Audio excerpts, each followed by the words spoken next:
형메가스터디에서 수학을 담당하고 있는 김승아라고 합니다. 잘 부탁드리겠습니다. 네.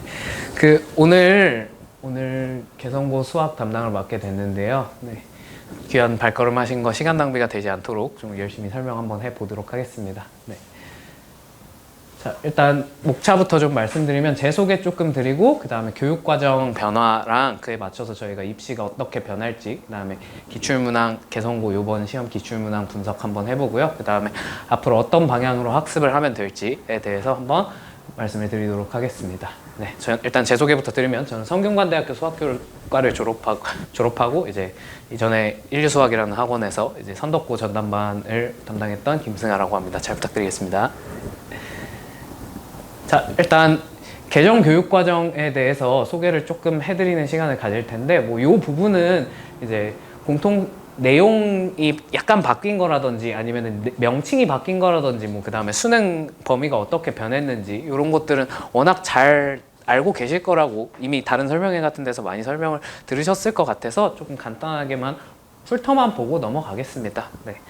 그다음에 이 과정에서 이제 본격적으로 변한 게요. 개정 이전에는 9등급제였고요. 이게 5등급제로 변하면서 조금 요새 시험 경향성이 킬러 문항이 조금 줄어드는 추세로 변했습니다. 왜냐하면 옛날에는 상위 4%를 걸러내야 되는데 현재는 상위 10%만 똑바로 걸러내도 이제 동점자라던가 등급이 사라진다던가 그런 현상은 발생하지 않기 때문에 조금 킬러 문항의 수가 조금 감소를 하는 그런 경향성을 보이고 있고요. 그 다음에 아마도 수시 내신의 변별력이 조금 감소를 하는 추세가 보이고 있기 때문에 그거에 맞춰서 수능이 최저 맞추는 용에서 아마도 수능 최저가 훨씬 수시에서도 강화가 될 걸로 모두가 보고 있거든요. 그래서 요거에 맞춰서 저희가 수능 공부도 조금 더 수능 대비 좀 더 철저하게 할 필요가 있을 것 같습니다. 네. 그래서 일단 개성고 이번에 1학년 기출문제 한번 분석해 보도록 하겠습니다. 네. 출제 범위는 다항식 연산부터 2차 함수까지였고요. 조금 요번에 이전 연도에 비해서 문항수가 크게 늘었습니다. 원래 23문항 정도에서 지금 이번에 28문항까지 늘어났기 때문에 조금 볼 필요가 있겠고요. 그 다음에 늘어난 문항들은 대부분 난이도가 아주 낮은 문항들이 조금 숫자만 크게 뻥튀기 된 경향이 있습니다. 네. 한번 살펴보도록 하겠습니다. 일단 표로 한번 보시면 객관식이 이렇게 총 합해서 25문항이 출제가 됐고요. 가장 많이 출제된 부분은 여기 나머지 정리와 인수분해 파트에서 가장 많이 출제가 됐는데 이 단원 자체가 워낙 내용 자체가 많아서요. 그래서 제일 많이 출제가 된 거고, 그 다음에 사실상 조금 변별력을 갖춘 문항들은 뒤에 가서 살펴보시겠지만 이 복소수 파트랑 2차 함수 파트에서 제일 많이 출제가 됐습니다. 다항식 계산에서 한 문항 정도 출제가 됐고요. 나머지는 배점도 살펴보시면 여기 나머지 정리 파트가 가장 많이 배점이 크게 잡혀있는 거 볼 수 있을 것 같습니다. 자, 그래서 한번 비중을 좀 살펴보면 모의고사 기출문항이 이제 28% 정도 나왔고, 그 다음에 시중교재 및 교과서에서 나온 문항이 71% 정도 됐는데, 이게 시중교재 및 교과서에서 출제된 문항에서 변별력을 확보한 게 아니라 거의 변별력을 확보하는 거의 대부분의 문항이 모의고사 기출문제 중에서 4점짜리에서 출제가 됐거든요. 그래서 이 부분을 좀 집중을 해서 보시면 결국 변별력을 갖춘 문제를 맞추기 위해서는 모의고사 기출문항을 조금 학습하는 게 개성고 학생들에게는 특히나 중요할 것 같습니다.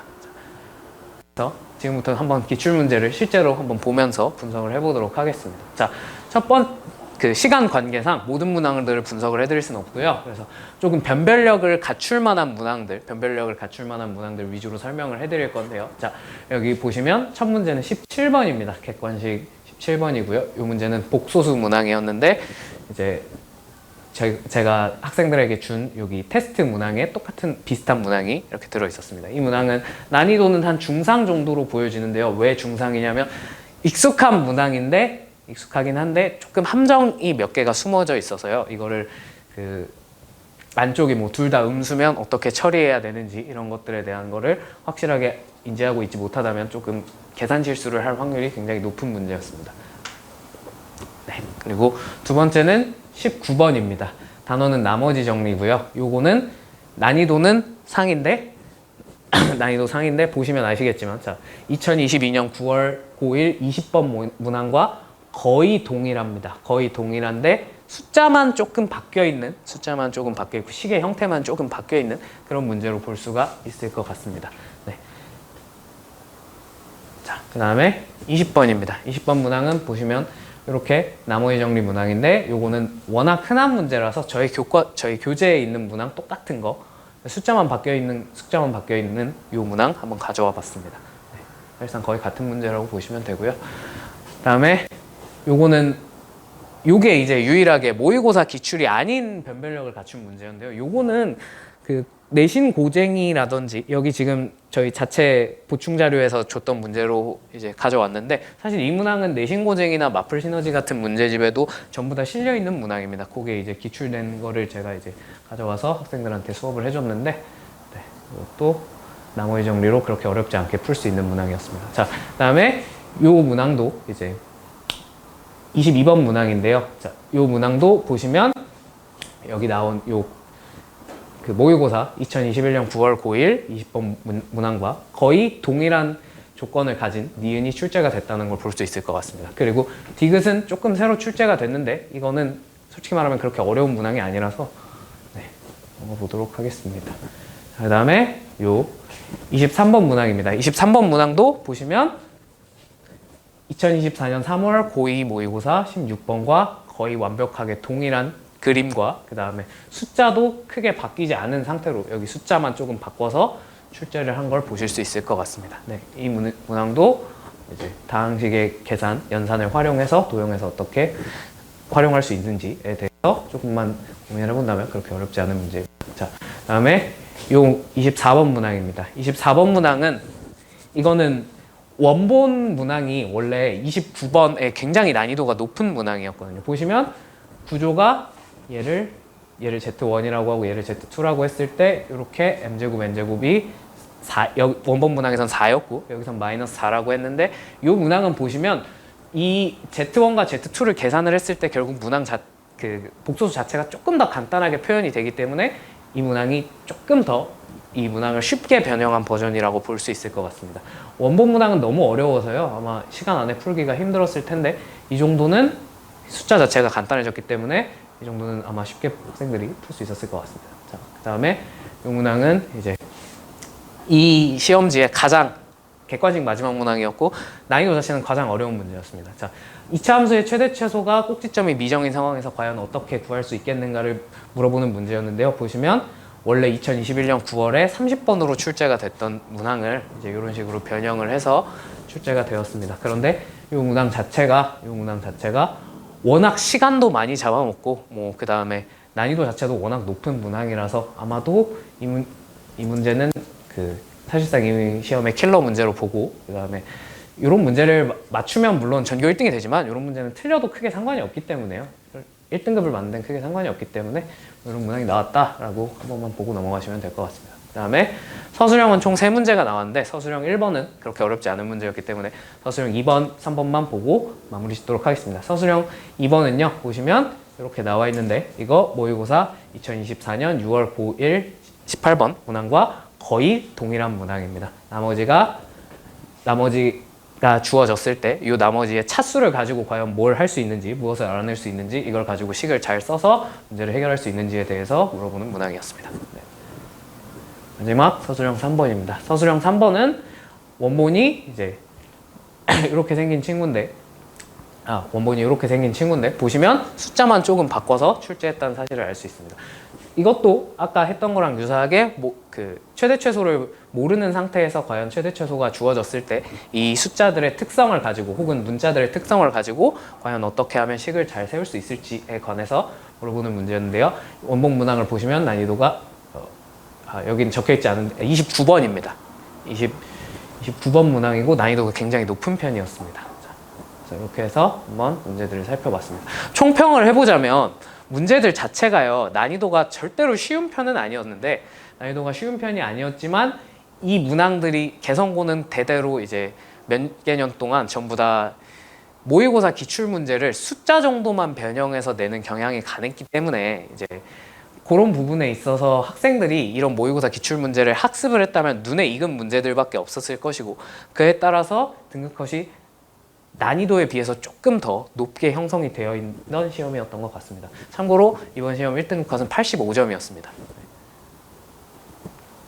자, 그래서 이런 개성고 시험을 대비하기 위해서 과연 어떻게 준비를 해야 될지에 대해서 조금 말씀을 드려보도록 하겠습니다. 네, 일단 개성고 시험 자체가 모의고사 기출문제 위주로 출제가 되고요. 그 다음에 문제수도 굉장히 많은 편으로 이번에 바뀌었습니다. 그러다 보니까 일단 모의고사 문제 자체는 사고력을 요하면서도 동시에 기본적인 개념들을 충실하게 알아야 되거든요. 그래서 시험이 기본 개념과 기본 유형에 대한 철저한 이해를 바탕으로 이제 풀이 시간을 단축을 하고 모든 문제를 빠르게 풀어내야 될 필요가 있습니다. 왜냐하면 이번에 시험 문제수가 28문제로 팍 늘어나서 이것들을 철저하게 해내지 못하면 아마 고난도 문제들을 알아도 시간이 부족해서 못 푸는 사태가 벌어질 수 있습니다. 그래서 그런 걸 방지하기 위해선 개념 공부도 철저하게 해주셔야 될 것 같고요.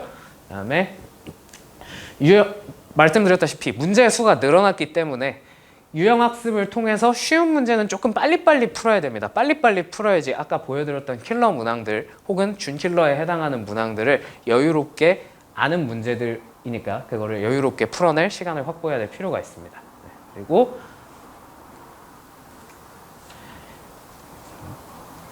그다음에 이제 보시다시피 모의고사 문제를 그대로 숫자만 바꿔서 내는 경향이 강하고요. 그 다음에 이 모의고사 기출문제들은 대부분, 물론 완전 전부는 아니었지만 대부분이 학교 프린트에 있는 것들 위주로 나왔습니다. 그래서 그런 모의고사 기출문항들을 기본적으로 봐야 될 필요가 있고 거기다가 추가적으로 학교 프린트에 있는 문제들은 조금 더 철저하게 분석을 해서 봐야 될 필요가 있습니다. 그게 그대로 나오니까요. 자, 그리고 마지막으로 그럼에도 불구하고 이제 아까 보셨던 한두 문항 정도는 이제 모의고사 기출을 그대로 베껴서 나는 게 아니라 뭐 자체적인 뭐 기준이나 아니면은 다른 문제집에서 나오는 경우가 있기 때문에 그런 걸 대비하기 위해서라도 좀 심화 문제들도 꼼꼼하게 봐야 될 필요가 있을 것 같습니다. 네.